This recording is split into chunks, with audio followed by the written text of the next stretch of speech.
Assalamualaikum warahmatullahi wabarakatuh. Di sini kami akan mempresentasikan tugas administrasi basis data, yaitu tentang membangun dan menerapkan administrasi basis data. Sebelum memulai presentasi, izinkan saya memperkenalkan anggota kelompok kami, yaitu yang pertama ada Yusuf Sain, lalu yang kedua ada Tina Kurniana, yang ketiga ada Yulian Terespati, lalu yang terakhir ada Aditya Ananda Ramadhani. Berikutnya ada deskripsi bisnis proyek bisnis yang akan kami bangun pada sistem ini adalah sistem reservasi hotel berbasis website yang dapat digunakan pengunjung hotel untuk melakukan reservasi kamar hotel secara online. Diharapkan dengan adanya sistem ini dapat meningkatkan pelayanan hotel serta dapat membantu pihak hotel dalam mengelola data-data terkait pencatatan reservasi, transaksi, dan lainnya. Lalu berikutnya ada basis data, tabel, dan constraint yang akan dilanjutkan oleh Tina Kurniana. Baik, untuk yang selanjutnya adalah perancangan tabel dan constraint. Yang pertama ada tabel admin. Berikut ini merupakan atribut-atribut yang ada pada tabel admin, yaitu ada ID, nama, email, dan password, di mana untuk primary key-nya adalah atribut ID.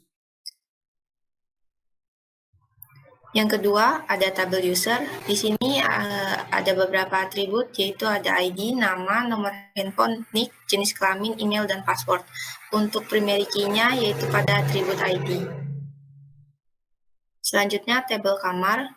Pada tabel kamar ini, atribut yang digunakan adalah ID, jenis kamar, deskripsi, jumlah, harga, dan foto. Untuk primary key yang digunakan, yaitu pada atribut ID. Lalu tabel reservasi, atribut yang ada pada tabel ini antara lain ID, ID user, ID kamar, jumlah kamar, tanggal check-in, tanggal check-out, dan status. Untuk constraint yang digunakan pada primary key ini ada di atribut ID, kemudian untuk foreign key terdapat pada atribut ID user dan ID kamar. Kemudian ada tabel pembayaran. Pada tabel ini terdapat atribut ID, ID reservasi, jumlah pembayaran, tanggal bayar, dan bukti pembayaran. Untuk constraint yang digunakan, primary key terdapat pada atribut ID dan foreign key terdapat pada atribut ID reservasi. Kemudian berikut ini merupakan implementasi tabel dan constraint. Yang pertama, berikut merupakan query untuk membuat database hotel dengan menggunakan query create database hotel. Selanjutnya berikut ini merupakan implementasi query pada tabel admin. Kemudian berikut ini merupakan implementasi query pada tabel users. Lalu berikut ini merupakan implementasi query pada tabel kamar. Kemudian berikut ini adalah implementasi query pada tabel reservasi. Berikut ini merupakan implementasi query pada tabel pembayaran. Untuk bagian selanjutnya akan dijelaskan oleh teman kami. Pada bagian ini akan menjelaskan administrasi dan keamanan basis data. Jenis hak pada database ini terdapat dua. Yang pertama, user admin.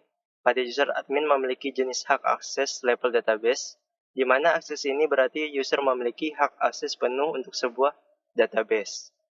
Yang kedua, user pengunjung. Pada user pengunjung memiliki jenis hak akses level tabel, di mana hak akses ini berarti user memiliki hak akses untuk sebuah tabel yang berada pada sebuah database. Selanjutnya, tipe hak akses pada database terdapat dua, yaitu user admin. User admin memiliki tipe akses all, di mana hak akses ini akan memberikan hampir semua hak akses kepada user admin. Yang kedua, user pengunjung. User pengunjung memiliki tipe akses yaitu select, insert, update, dan delete. Selanjutnya, pada bagian mengatur privilege user, yang pertama yaitu query membuat user admin. Yang kedua, query membuat user pengunjung. Yang ketiga, query melihat daftar user. Gambar di samping adalah daftar user yang ada di database. Kemudian, yang selanjutnya adalah membuat hak akses user admin. Yang pertama, terdapat query membuat hak akses user admin. Yang kedua, terdapat query melihat grant pada user admin. Gambar di bawah adalah tipe hak akses user admin. Kemudian, selanjutnya, membuat hak akses user pengunjung. Yang pertama, terdapat query membuat grant pada user pengunjung di tabel user. Yang kedua, membuat grant pada user pengunjung di tabel reservasi. Yang ketiga, membuat grant pada user pengunjung di tabel pembayaran. Dan terakhir, melihat grant pada user pengunjung. Gambar di samping adalah tipe hak akses user pengunjung. Selanjutnya, menghapus dan membatalkan hak akses user pengunjung. Pada query yang pertama, menghapus hak akses, insert, update, dan delete pada user pengunjung di tabel hotel. Yang kedua, menghapus akses, insert, update, dan delete pada user pengunjung di tabel reservasi. Dan yang ketiga, menghapus hak akses, insert, update, dan delete pada user pengunjung di tabel pembayaran. Gambar di samping adalah daftar tipe hak akses yang telah dihapus.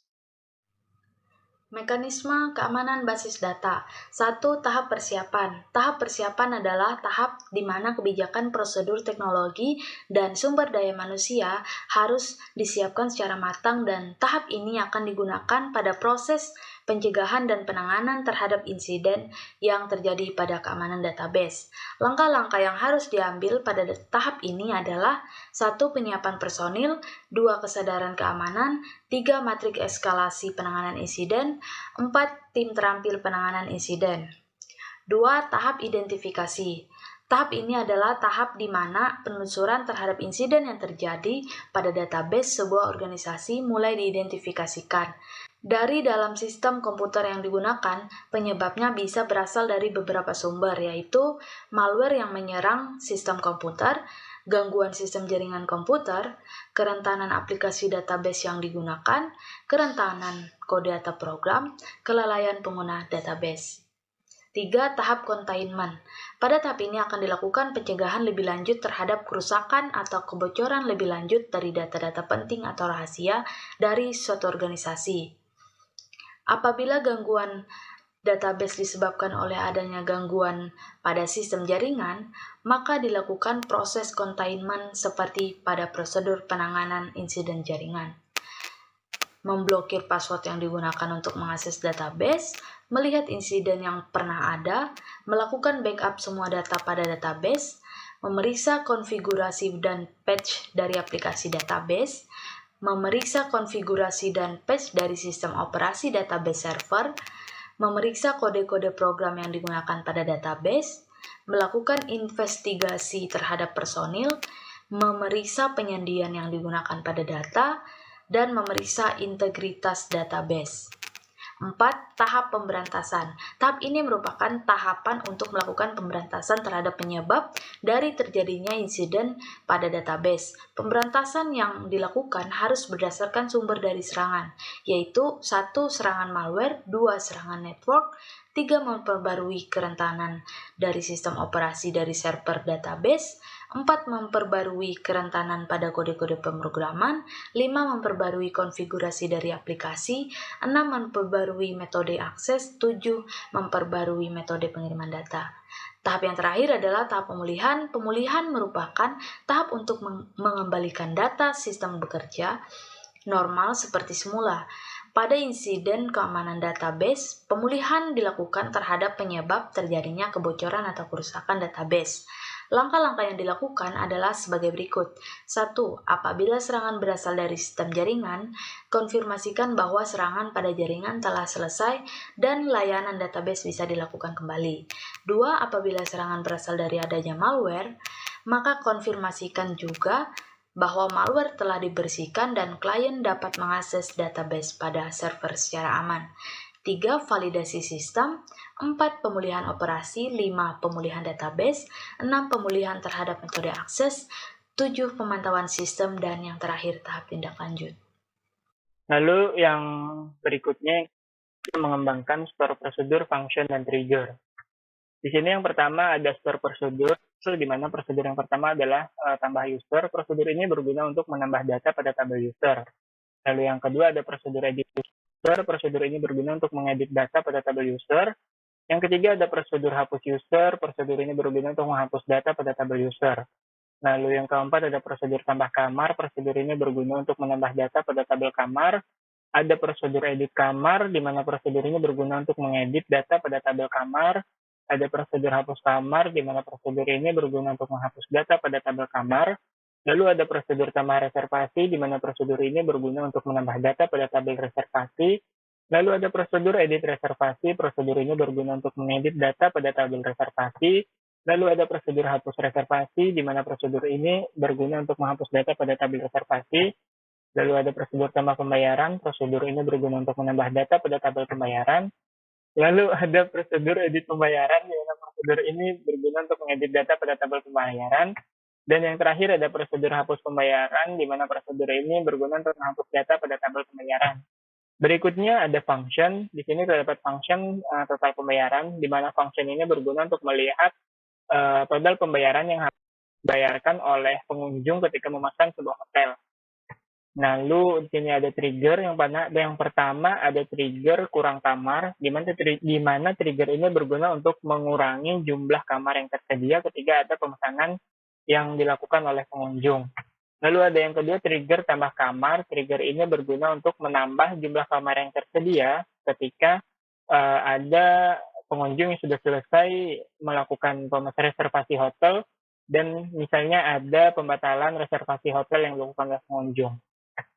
Sekian presentasi dari kelompok kami. Mohon maaf atas kekurangannya. Terima kasih. Wassalamualaikum warahmatullahi wabarakatuh.